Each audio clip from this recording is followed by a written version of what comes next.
Fed rate cuts are now a matter of if, not just when. Is the Fed actually going to cut interest rates this summer? It's the hot topic. We're going to get into that.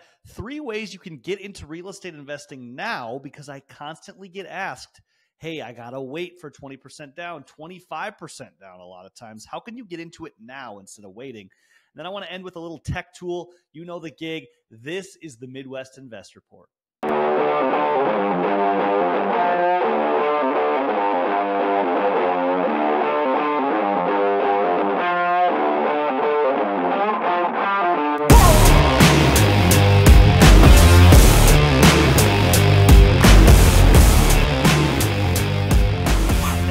Welcome to the Midwest Invest Report. I'm your host, Kyle Reedstrom. I'm glad you joined us for another week of our show. You guys, as you know, we have the show here weekly. Check out our page, subscribe, like our videos. We want to engage with you. Also, we have the newsletter. The Midwest Invest Report newsletter is bringing new content each week.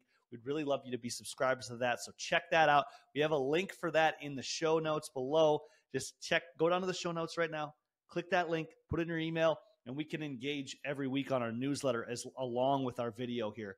You guys, I'm excited for today's show. I want to get right into the market minute, and I don't want to go crazy on this topic because the Wall Street Journal came out with an article. Here's the title: Doubts creep in about a Fed rate cut this year. Traders started the year predicting up to 7 cuts. Now many are betting on 1 or 2 or none. Oh no, everything's going to fall apart. No, it's not, you guys. Here's the thing about interest rates that's funny to me. Most of all of our interest rates are locked in. So this jockeying, yeah, it could affect us on a future buy, and we want to pay attention to it, yes. I don't want to totally diminish it, but it's just not worth riding the roller coaster. And in fact, I just want to give you 3 points. You guys, I think it's awesome when interest rates creep up because it makes us survive in a different environment. And when you can do that, when you can survive it, you can thrive beyond it, especially if things go down. Number 2, what's your tool for managing your costs of interest rates, mainly involved with our car loans and our house loans?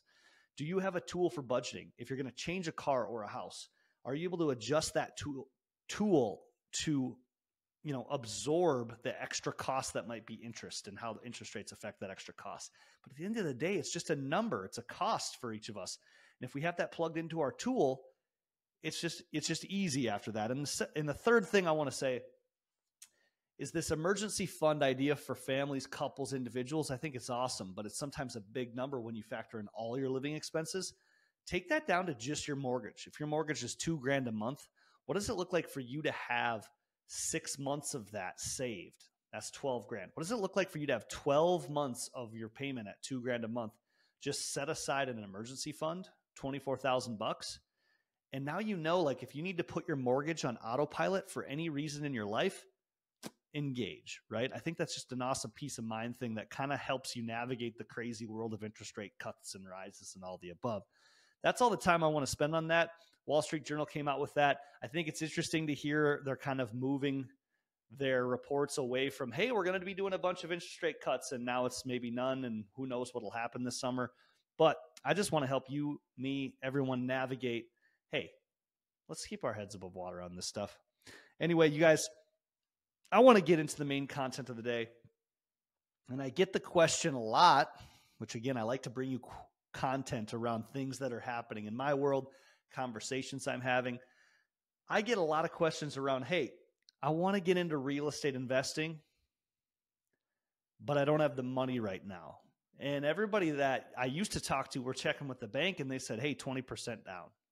Now it's looking more like 25% down, okay? Maybe even 30% down in some situations. Banks want you to have more skin in the game, more equity. Okay, so that even creates a bigger gap. You guys think of a $250,000 home, and to get into that property, you got to have $50,000 or more. Now with 25%, it's more like $60,000, $70,000, okay? How do you get in instead of just waiting and stacking pennies, right? Well, I have 3 ways. I must be all about the 3s today to get into real estate, and I have a story behind each one. Number 1 is you got to partner up. My first ever investment, and a couple other of my friends I can think of right now that got into real estate, they had the classic partnership in their first investment. Hey, you bring the cash, I'll bring the hustle. And so many of us that want to get into real estate investing and have the energy or time capacity to do the investing operating activities, we can be the hustle and you can find a cash partner and it can be a win for both parties. It's an amazing way to get involved. Okay, so number one's partnered up. We actually have a guy in our office right now that is doing this exact thing. With the right investment came up, he was able to put together a partnership where he's going to be the hustle, the operator, the knowledge, the person in the market. And he's partnering with a capital partner. It's going to bring that, cross that hurdle of the down payment so they can get into this investment and then let time take its beautiful place in real estate investing, which time is our friend when you have real estate investments because it just keeps getting better and better and improving, especially when you operate it actively and put strategy behind it.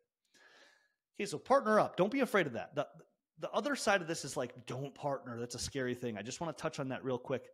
You guys, the best business partnerships are the ones that have a very clear exit. How is this going to end? If you start with the end in mind with a partnership and know exactly the exit strategy, it can be really awesome for both people, but you got to talk about that stuff up front. And as long as you talk about that, it doesn't matter if it's an uncle or a friend or a parent or a brother or maybe even an acquaintance that you don't know that well. If you just have that very clear lack of clarity is always going to create the stress in your world. All right.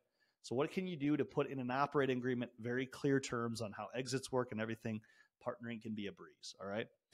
Number two, lines of credit can be used to leverage into your down payment. Now, some people are like, whoa, you're going to use borrowed money to go borrow more money as down payment to borrow more money?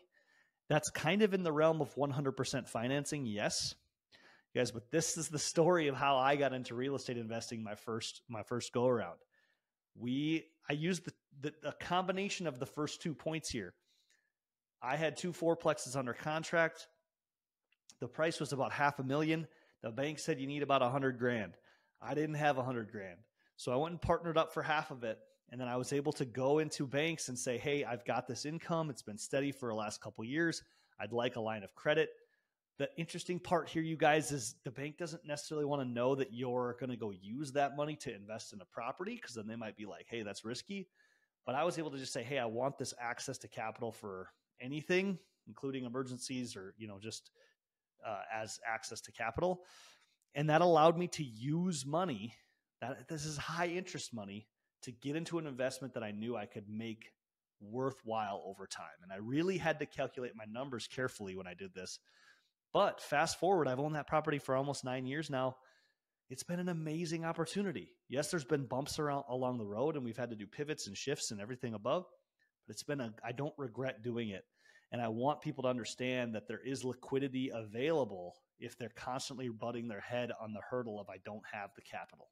Okay, if you have a professional style job, or if you have a job in general that's giving you 2 years of income, a lot of banks will be open to you getting a $10,000 line of credit, a $20,000 line of credit, where they just give you a large access to capital. Now the interest rates are going to be 8, 9, 12%.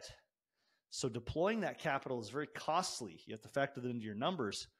But if you keep a very close eye and focus on getting that paid back, it can be an awesome way for you to leverage money to get into a real estate investment that can possibly make you money down the road.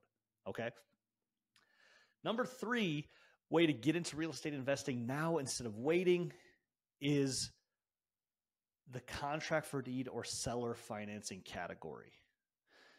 This is an interesting one that we're seeing in a market that's kind of a little more normalized. Is sellers are open to other options because their properties aren't just flying off the market. Especially if you go directly to a seller, or a seller directly, and they're open to selling the property over a longer term. Now, I don't want to get into the weeds on contract for deed. In fact, I should do a video on contract for deed, to kind of the high points, just so we can all digest it. But there is a company called First Door that I actually have some vested interest in, but it's a really cool concept in the terms of rent to own real estate. Firstdoorowner.com is the website. First Door is a cool opportunity, and there's other companies like this that exist where they'll buy the property for you to move in and rent, and then you're able to slowly build in your ownership into that property eventually to buy them out. You guys, so First Store is an option that exists out there for you to kind of have time to build in your ownership in a property. Okay, that's the concept of contract for deed in the first place. And the easy way to communicate a contract for deed style of mindset or kind of navigate that with somebody that's open to selling, but they don't need the money right away, is to say, hey, would you be open to a creative sale? And if they say, yeah, as long as I sell it, I'm kind of looking at getting this price. Well, hey, if you're looking at getting 220, if you're looking at getting 320,000 for your property, you're not really interested on the market, and you're not overly motivated, and you'd be open to selling it to me on creative terms. What if I was able to buy that property from you slowly over the next 3 years or 4 years on a contract for deed, and I pay monthly, and part of my monthly payment goes towards that sale, and at the end of 4 years, I'm able to go to the bank and get a big loan and buy you out fully. That's like the 30-second scratch in the sand version of a contract for deed. That's the concept, you guys. The benefit to the sellers is they get to slowly collect their proceeds from a sale over time, which is better for taxes, right? Because they only have to pay on the income that they make on that over a course of years. And they usually get to lock in a higher price.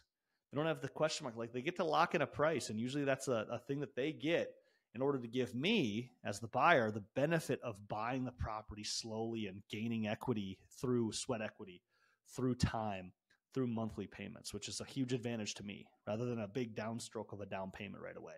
Now, a lot of contract for deeds have some kind of down payment, whether it's 3% or 5% or some kind of money up front, but it's much better than 20 or 25%, and it can be a really cool way to navigate acquiring a property if the seller's on board and the buyer's on board. And I, of course, work with a real estate professional or a lawyer on kind of sketching out those details. But that's an amazing thing that I don't think we should be afraid of if you're looking to get into real estate investing now, instead of constantly waiting for your checking account to read 20% down or 25% down of that purchase price. Okay, you guys, that's 3 ways. There's many other ways, but I said, number 1, partner up. Number 2, you can look at lines of credit for liquid capital.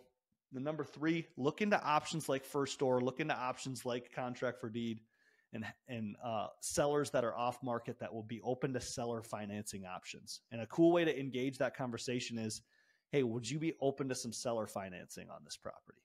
Okay. I hope that equips you. That's always my goal with this show, is to bring in topics that might be in your world or might have crossed your path, and hopefully dive in a little deeper. Leave a comment below if you have any experience with this. I'd love to hear questions, especially on that when we get in the weeds on some of the rent to own stuff or contract for deed. Leave a question below or reach out to me individually. I'd love to hear some feedback there. Okay, let's get into the last part of the day. I love to give you guys a tool that we're using, a tool that's impacting our life. And the one that gets a ton of headline is ChatGPT. And I got to say, I was challenged by this tool. This was probably about a year ago. And somebody said, how are you using ChatGPT and AI technology to improve your life or work? What's one way? Okay, and I wasn't necessarily doing that. And even though I don't want to be the old guy that's just resisting change, but I also kind of have mixed feelings about AI and everything that's going on there. But it's a tool nonetheless. And if you use a tool the correct way, it can improve your life. So I started looking into it. One of the coolest ways that I was just engaging with my wife on this is she was creating a meal plan for April. And I was just like, hey, let's let ChatGPT do it. And so we typed in, give us a 30-day meal plan that has high protein and gluten-friendly options. Boom. ChatGPT came up with 30 days. It went week 1, week 2, week 3, week 4. You know, this is a cool example of just like a simple way that you can leverage some technology to get your brain going. And that's what I would say about ChatGPT. It's an amazing brainstorm kickstart for me. Whenever I need to think of something, or even, we're hitting a crossroads on like a meal plan or like a workout plan, or even talking about certain content ideas or bringing discussion ideas to a group or in leadership or team building activity. It's an amazing way to start the engine for your brainstorm. And how many times have I typed something into ChatGPT and then I've been able to kind of be inspired and go down the rabbit hole and eventually find a solution. Not saying ChatGPT gave me the solution, but it ended up helping me get there. I think that's a tool we can't ignore. So I would encourage you, what's the way that you're using it to improve your life? And if you're not yet, try to find that way. Be on the lookout for how you can leverage this AI technology. And ChatGPT is super easy to sign up for. You just go online. They give you a free account and free trial, and there's different levels, of course, but check that out. That's the tool of the week. Okay, gang, I'm going to wrap up the show. It's been a good show. I appreciate you being on here. Remember, join our newsletter if you're not already on there. Definitely subscribe and like the video. If you followed me this long, you guys, this helps our algorithm. This helps us build this page so we can bring you more and more content. And we really appreciate the followers that are engaging with us on our content and our newsletter. It's been growing. The wind is in the sails, and we're really excited to try to bring more and more value. And we have a ton of ideation behind the scenes that we're excited about in the future. You guys, today we talked about the interest rate cuts with the Fed. We jumped into the 3 ways you get into real estate now instead of waiting. And don't forget about our tech tool, ChatGPT. You guys, this has been the Midwest Invest Report. We'll see you again next week.